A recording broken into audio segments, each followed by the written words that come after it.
Off. Yes, definitely. I mean, there is a convergence of interests, no? So naturally, we have to work with them, but we also don't want to uh, politicize Yes. the process because at least in past administrations, there's money involved, and you get money to, you have to make sure that those sectoral representatives are not buying cell phones with the Yes. money and giving them to their families, and I'm not saying Yes. that anyone has, but I'm just saying that you have to make sure that the money is going to go where it's going to Yes. go. Yes. So you don't really want to ally yourself with any particular party or party list, because we do aspire for a certain relative neutrality. Of course, everything is mediated by politics, but although we do meet with them, we let the sectors choose their own sectoral representatives. We don't choose them for them. So, kung sino ang pinili ng majority, yun po ang ginagalang namin. But, Ayun. yes. Maganda yung point ni Asec na hindi dapat umabot dun sa punto na mahaluan ng politika politics, yes. yung tulong na binibigay ng pamahalaan dun sa mga kababayan natin, down to the grassroots Yes. level. Kumbaga ma'am, ang intention dito is to insulate the assistance given by NAPSI and other government agencies from partisan politics, Yes. Asec, di ba? Yes. Importante kasi yun na... Kasi napaka-tribalistic po na nga natin bilang bansa. Yes, yes. So we have a tendency, which I don't agree with, we have a tendency to throw everything out that any past administration did. And sometimes there were good things that they did. So, I mean, if you look at the examples of Thailand or India or Malaysia, they learn from past administrations. So, I think one thing that we should avoid is heavily politicizing the process and putting our people in there. The people should choose their people. Yes. And then we just have to honor that. That's my personal view. And I think it's shared by NAPSI. Okay, given this particular intention, Asec, of course, there are times that the assistance is coursed through the local government units. Nabanggit po nyo kanina. Of course, pag sinabing LGUs, nandiyan yung mga mayors, mga city mayors, municipal mayors, and even down to the probably barangay chairman. Sa proseso ho ba na ito, meron din tayong mga safeguards, gaya nung binabanggit nyo kanina, na para hindi maging magamit for political purposes ng mga LGU leaders natin. Baka mamaya malagyan ng ganong slant na tulong nila yon, tapos they will be able to use it in their favor sa halip na tulong-tulong na effort yan ng lahat para dun sa mga kababayan nating nangangailangan, Asec. Well, mahirap po iwasan kasi if I give you money, for example, it may come with purity of intention, but then you or someone else might manipulate Could that. give it a little twist. Yeah, di ba?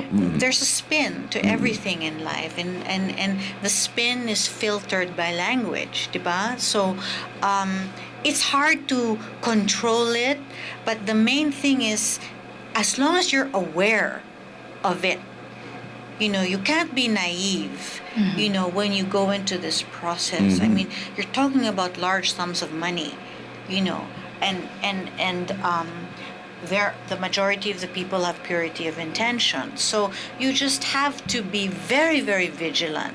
And we do have monitoring systems where, they have to provide, they have to liquidate, they have to provide receipts, they have to show proof of expenditure. And, that way, it's not just a lump sum. Okay, at least nakikita natin na patuloy yung mga safeguards na inilalagay to make Yes. sure na hindi nagkakaroon ng ganyang mga slant dito sa tulong na ito from the national government. At this point, Asec, maybe we can tell our listeners and our televiewers. Kunyari ako, I represent a sector, no? I come from one of the basic sectors na tinututukan ng NAPSI. And we have a group, kunyari, a women's group, no? And then we have this project and we have this proposal, like you were saying earlier, that probably a certain idea, kailangan isulat in technical writing so it gets funding and it gets noticed. Paano yung process? Kunyari, we are a group of women, of fisher folk, no? Gusto namin ng assistance. How do we go about it? Do we go directly to an LGU? Can we go directly to NAPSI? Something like that. Our localization unit is preparing to make many trips to the regions and to meet with different municipalities. So basically, if you are a women's NGO and you coordinate with your municipality, then at least your municipality can inform us na, NGO X would like to talk to you, would like to meet, so that when our staff are there, at least kakausap namin. And then, we would get your contact information and offer you the kind of technical assistance that you need. Siyempre, the funding on the planet is not infinite, right? So, you may have an obscure, you may have an obscure need na hindi naman pwedeng, wala namang funding agency na alam namin na interesado sa ganung klaseng pangangailangan. Pero I think as much as possible, my technical staff are very good in saying, actually ADB is very interested in this, in helping this kind of thing. Asia Foundation is interested in this.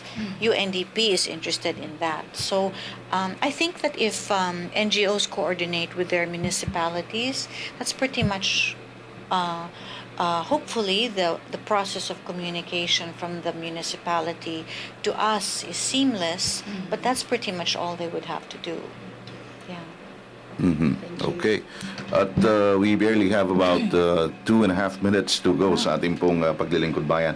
And dito po sa natitirang pagkakataon na ito, we'd like to ask for a brief message from Assistant Secretary Shahani, lalo tigit dun po sa mga ginagawa ngayon at ng NAPSI ting mga kababayan. Asec, ma'am, please. Magandang umaga po. I'm very happy to be here, and we just wanted you to know po that actually the government is doing a lot to try and help the poor. Napakalaki po ng mga problema ngayon, but it's a priority, and the fact that there's been a 113% increase in DSWD's budget. It's over 30% of our national budget is going to the social service sector, which is completely unprecedented in Philippine history. It's the first time that a president has said, this is really a priority for me. Pero po, it's only been 1 year, so we have to give it a little time, because to study these colossal problems that have not been a priority as much in past administrations. Kasi po, it's like, just because there is growth in an economy doesn't mean that it has trickled down to the poor. In fact, in the past administration, most of the money went to the corporate elite and to wealthier households. It didn't really trickle down. So it's gonna take a while, and it's not magic po. So but we're listening. We welcome your inputs. All you have to do is write us, and we honor all these suggestions, and we're doing our best po. So thank you very much for having me.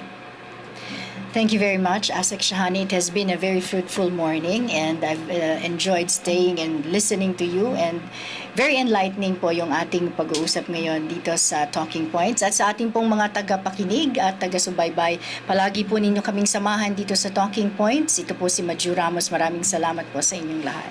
At sa pangalan naman po ng ating mga kasama sa PCOO, sa PIA, PNA, sa NBN-4 at syempre sa Philippine Broadcasting Service Radyo ng Bayan Nationwide, ako po si Alan Alianige. Ito po ang Talking Points, ang tinig ng serbisyo publiko.